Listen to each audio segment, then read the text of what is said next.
Hello, dear friends. This is the Medium's Harvest, Day 4. We're reading this book titled Seara dos Médiuns by the spirit author Emmanuel through the medium Chico Xavier after 90 meetings in the year 1960. In the year 1961, Emmanuel prefaces the book in tribute to 100 years of the publication of the book by Kardec, the Medium's Book, which is the manual for those who want to educate their mediumship under the light of Spiritism. And mediumship in Spiritism, it is all about mediumship with Jesus. It's a completely different game. Of course, it's not a game, but it is a completely different perspective. It's no longer about exercising power over other people, because mediumship for centered people is power. I see what others don't see. I hear what others don't hear. I feel, and I am the healing instrument, unique, and people feel through that they exercise power in their relationship. When we educate our mediumship under the light of Spiritism, mediumship is humble, mediumship is constructive, mediumship no longer is a tool or an ability to be used by the ego, but it is an ability of the immortal spirit that is incarnated and given the opportunity to redeem him or herself of previous lives' choices that were not healthy. And in this life, we can operate more healthily in the circumstances of life. No wonder, says Emmanuel, first chapter 1, scientific mediumship is enough. It's not enough for us. We've had enough. There is compelling evidence throughout the centuries of studies by science that mediumship is a fact. But what then? Spiritism is the only one that gives us the difference. And what is the difference here?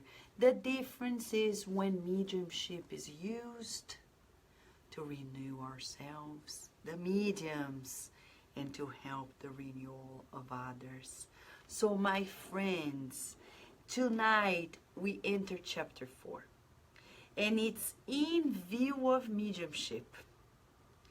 I don't think people have ever heard the perspective that Emmanuel is giving to us. It's completely different. It talks about responsibility. It talks about duty. It talks about sacrifice. Forgive me. Some tea to make sure that we keep it up without coughing. We're getting better, thank God, and thanks to the prayers. But in view of mediumship, this is chapter 4 of the book, The Medium's Harvest. In a meeting on January 15th, 1960, discussing a particular item in the Medium's Book, Emmanuel discloses to us a completely new take on it. Are you ready? And I'm asking you this, we are asking you this because what Emmanuel is going to disclose to us may be quite a challenge. And no wonder the world is still deciding not to engage fully onto this because it is challenging. Let's see what it is. When dealing with mediumship, that's how he begins. Emmanuel is very straightforward. He doesn't, go around and around and around. He goes straight to the point. When dealing with mediumship, let us not expect the immediate understanding of our fellow beings, much less the reward of earthly laurels. Act and serve, assist and rescue without the need of reward. Let us remember Jesus and the spirit phenomena. As a child, Jesus submitted himself to the exam of the erudite men of the temple, who listened to his discourse with great admiration. But their attitude is no more than unproductive ecstasy. John the Baptist, the friend chosen to prepare Jesus' path, once seen Jesus adorned in light during his messianic consecration, even hearing voices directly from the superior planes. He later sends messengers to verify the aptitudes. Jesus is received with mockery and contempt by the Nazarenes who enjoy his company. Not even one of the deceased who heard his Sermon on the Mount, anxiously seeking to touch Jesus in hopes of being healed, not even one of them follow him to the cross. Of the 70 disciples designated to sanctifying works, none remembered to be truly faithful. Of the followers who ate the bread that Jesus multiplied, none resurfaced to question the enrichment of the soul. Of the many deceased to whom he granted the blessing of health, none appeared in the bitter moments to bespeak their thanks. Nicodemus, who could assimilate Jesus' principles, sought his words in the nocturnal shadows, bereft of the courage needed to free himself from his preconceptions. Of the admirers who joyously greeted Jesus' triumphal re-entry in Jerusalem, not a single voice emerged to defend Jesus of the false accusations before the judges. Judas, who knew Jesus very closely, did not hesitate in compromising Jesus' works in the face of inferior interests. Only those who modified their own lives were capable of reflecting Jesus in the glory of the apostolate. Peter, weak, made himself strong in his faith. He forgot himself and sought to serve until his death.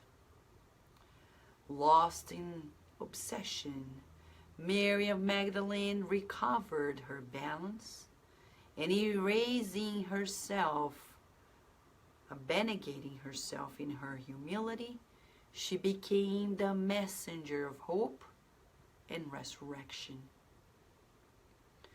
Joanna of Cusa, softened from domestic comforts, she forgoes the human conveniences and followed Jesus' steps through her irresolute martyrdom. Paul of Tarsus, the persecutor, accepted his loving word and extend to him the good news in supreme renunciation.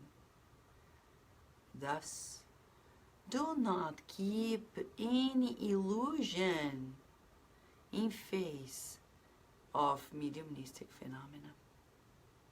Wherever you go, you will always find the beneficiaries and believers of mediumistic phenomena as witnesses, either convinced or fascinated before them.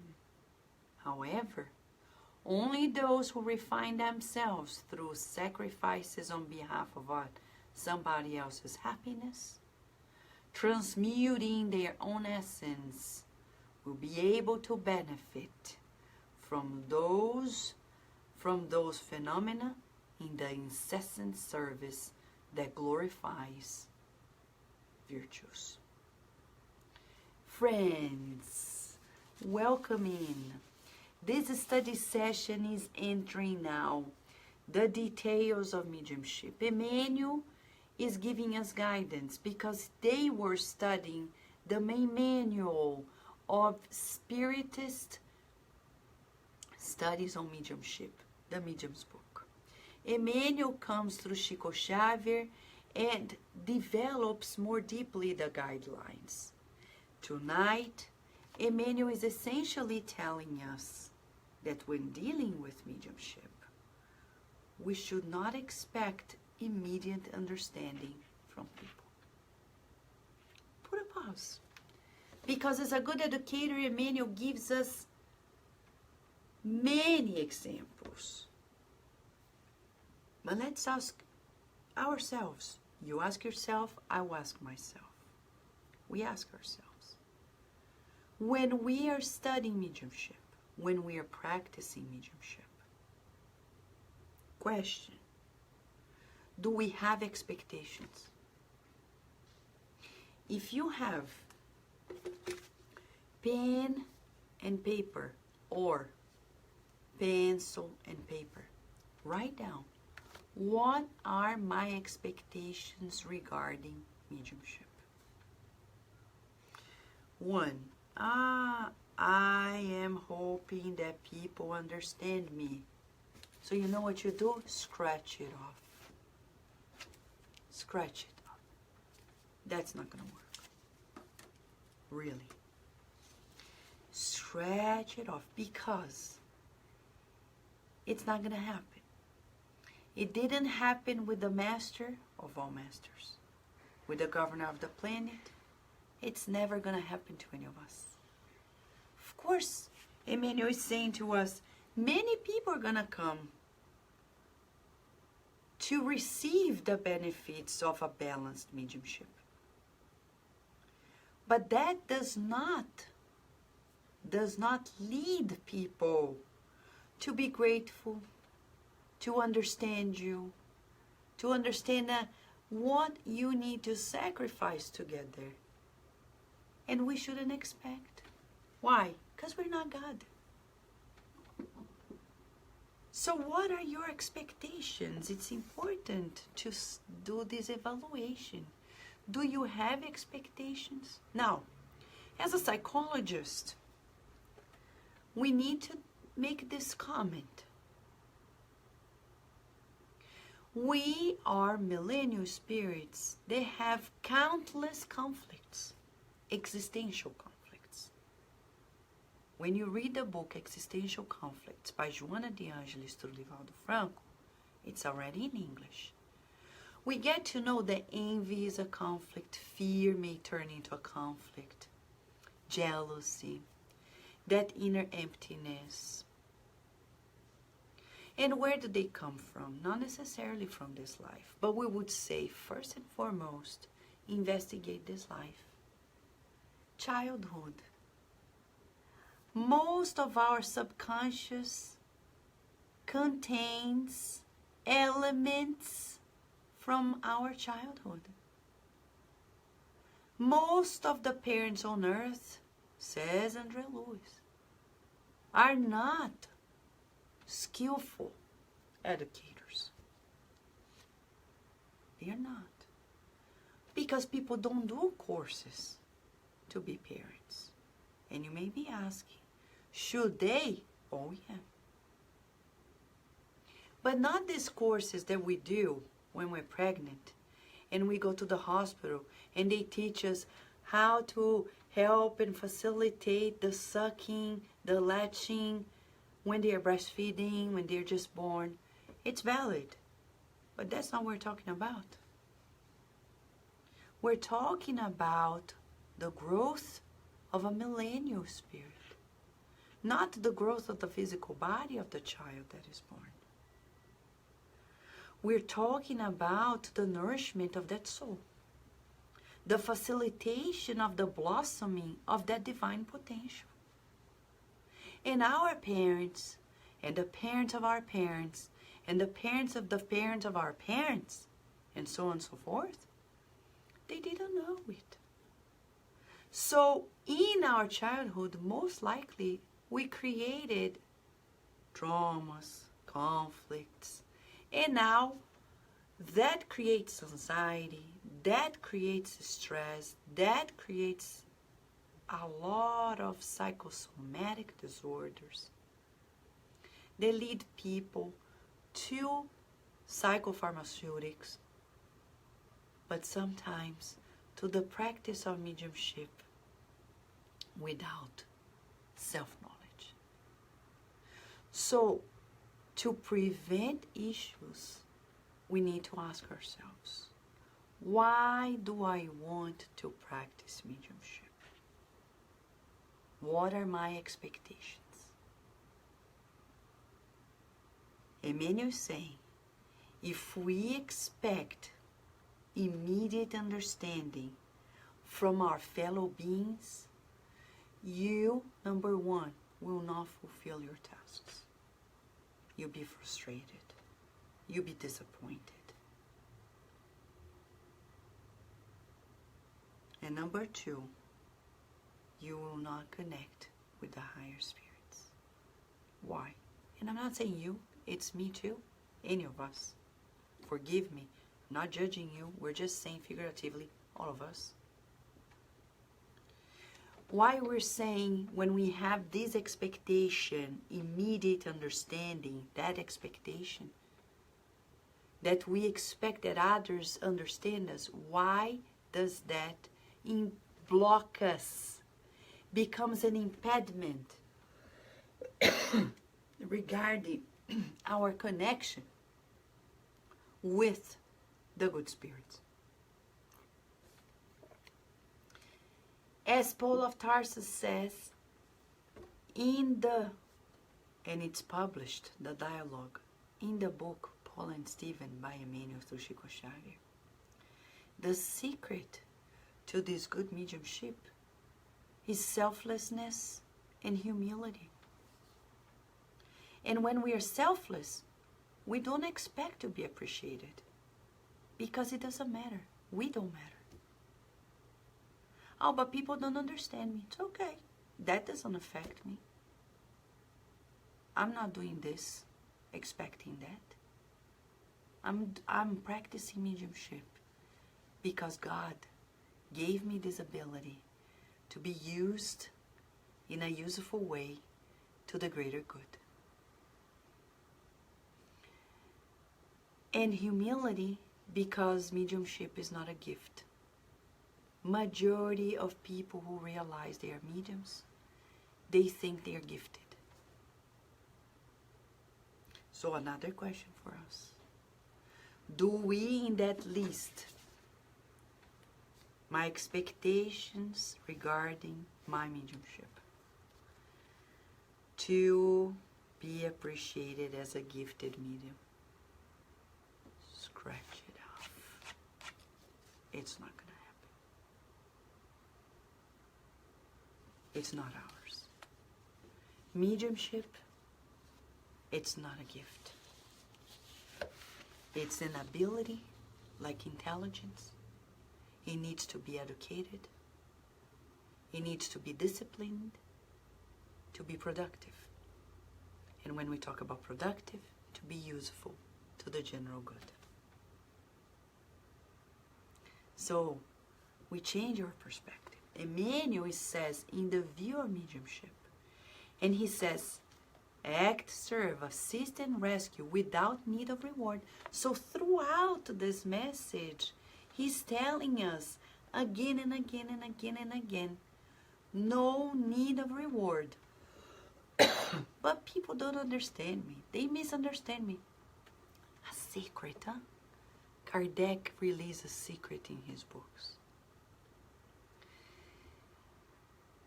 When you're doing something good, you will receive, inevitably, a force against the truth that you're being instrument of. So it's a good sign. It's a good sign you're in the right path. When people start saying, congratulations, we love you, you're the best, ay, ay, ay, that's when we're in trouble. We go home saying, I must be doing something wrong. Because that didn't happen with Jesus. Why is this going to happen to us? It's an illusion. That's why he says, do not keep illusions regarding mediumship exercise. What are your illusions, friends? You need to protect yourself and be less vulnerable.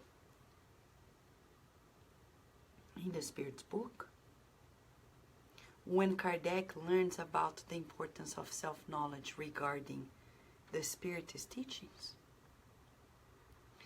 he learns that we become less vulnerable when we make ourselves less of the center of the universe. So it's a good thing to teach our children.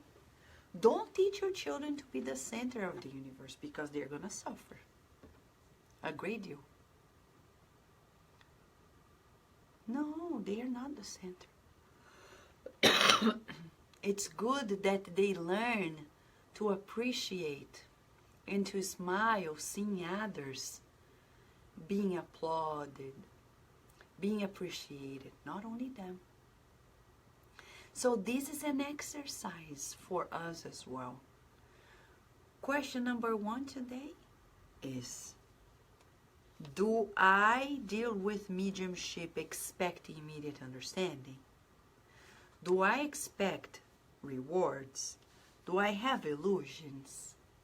Now Emmanuel is going to tell us something that is unprecedented. For those who are coming in, I'm just drinking some tea for the throat, okay? Now, Emmanuel is telling us, it's dramatic, because Jesus is our guiding model, and he's saying, don't be eluded. People didn't understand Jesus. He says, when he was a child, people saw, oh, he's wonderful. They didn't do anything with it. Even John the Baptist. Some people didn't know that John the Baptist had to double check the greatness of Jesus. Oh yeah, that's what he's saying. And even the Nazarenes, though liking the company of Jesus, sometimes they were sarcastic, they were mocking, kind of bullying sometimes. Those who were helped by Jesus and healed didn't help or didn't follow him in the martyrdom, in the passion.